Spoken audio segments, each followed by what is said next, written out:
Hello all, this is Dr. Bhaskar Reddy Gatla, consultant medical oncologist. So మనం ఈరోజు మన హాస్పిటల్కి వచ్చిన ఒక పేషెంట్ గురించి మనం ఈరోజు ఈ వీడియోలో మాట్లాడుకుందాం.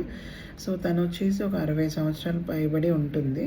సో తనకి ఒక 1.5 ఇయర్ నుంచి రైట్ సైడ్ బ్రెస్ట్లో పెయిన్లెస్ లంప్ అనేది ఉండింది. కానీ తనకి ఎటువంటి ఇబ్బంది లేకపోవడం వల్ల తను ఏ డాక్టర్ దగ్గరికి వెళ్ళి చూపించుకోకుండా కనీసం వాళ్ళ ఇంట్లో వాళ్ళకు కూడా చెప్పకుండా మేనేజ్ చేసింది.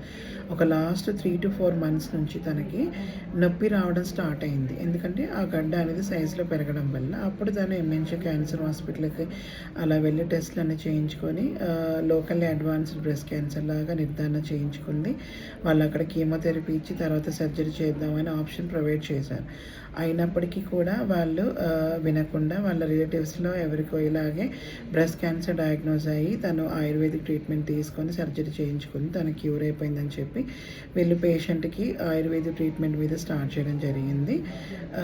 సో ఆయుర్వేదిక్ ట్రీట్మెంట్ స్టార్ట్ చేశాక బ్రెస్ట్ ట్యూమర్ సైజ్ అనేది చాలా వరకు తగ్గిపోయింది. ఆ తర్వాత ఒక 10 to 15 days తర్వాత పేషెంట్కి నడిస్తే ఆయాసం వస్తుందని చెప్పేసి లోకల్ హాస్పిటల్కి వెళ్ళి టెస్ట్ చేస్తే లివర్ క్యాన్సర్ అనేది లివర్కి ప్లస్ పొట్టలోకి పాకింది, పొట్టలో వాటర్ రావడం జరిగిందని చెప్పారు. సో దాని నుంచి సూది పరీక్ష అవి చేసి నిర్ధారణ చేస్తే మెటాస్టాటిక్ డిపాజిట్స్ అని తెలిసింది లివర్ నుంచి. సో ఆ తర్వాత వాళ్ళకి పాలియేటివ్ కీమోథెరపీ తీసుకోమని అడ్వైస్ చేసినప్పటికీ కూడా వాళ్ళ అబ్బాయి మ్యారేజ్ ఉంది దగ్గరలో అని చెప్పేసి అప్పటి వరకు ఆయుర్వేదిక్ ట్రీట్మెంట్తో మేనేజ్ చేసి తర్వాత వచ్చి ట్రీట్మెంట్ తీసుకుంటా అని చెప్పి వెళ్ళిపోయారు.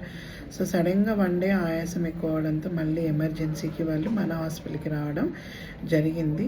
మన హాస్పిటల్లో ఎమర్జెన్సీలో ఆవిడని అసిస్ట్ చేసి చూసినప్పుడు ఆక్సిజన్ సాచురేషన్స్ అన్ని చాలా తక్కువ వస్తున్నాయి. రూమ్ ఎయిర్ దగ్గర ఆక్సిజన్ మీద కనెక్ట్ చేసాం. ఆ ఆక్సిజన్ మీద కనెక్ట్ చేసినప్పుడు కూడా పేషెంట్కి ఆక్సిజన్ సాచురేషన్ అనేది మెయింటైన్ అవ్వట్లేదు. తర్వాత ఐసీయూకి షిఫ్ట్ చేసి హై రిస్క్ అనేది ఎక్స్ప్లెయిన్ చేసి సెడేట్ చేసి ఇంట్యూబేట్ చేసి ఐనోట్రోప్ సపోర్ట్ మీద పెట్టడం జరిగింది. అయినప్పటికీ కూడా పేషెంట్ అనేది ఫైనల్గా డెత్ అవ్వడం జరిగింది. ఎందుకంటే multi organ dysfunction second to the refractory shock అన్నమాట.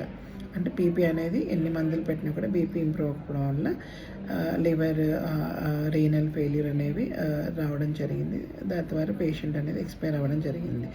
నేను ఈ విషయాన్ని ఈ వీడియోలో ఎందుకు మీతో షేర్ చేసుకుంటున్నాను అంటే చాలామంది ఫీమేల్స్కి బ్రెస్ట్లో లంప్స్ ఉన్నప్పటికీ కూడా వాళ్ళు ఆంకాలజీ డాక్టర్స్ని కలవడం అనేది జరగట్లేదు. దానికి తగ్గట్టుగా టెస్ట్లు అనేవి చేయించుకోవట్లేదు.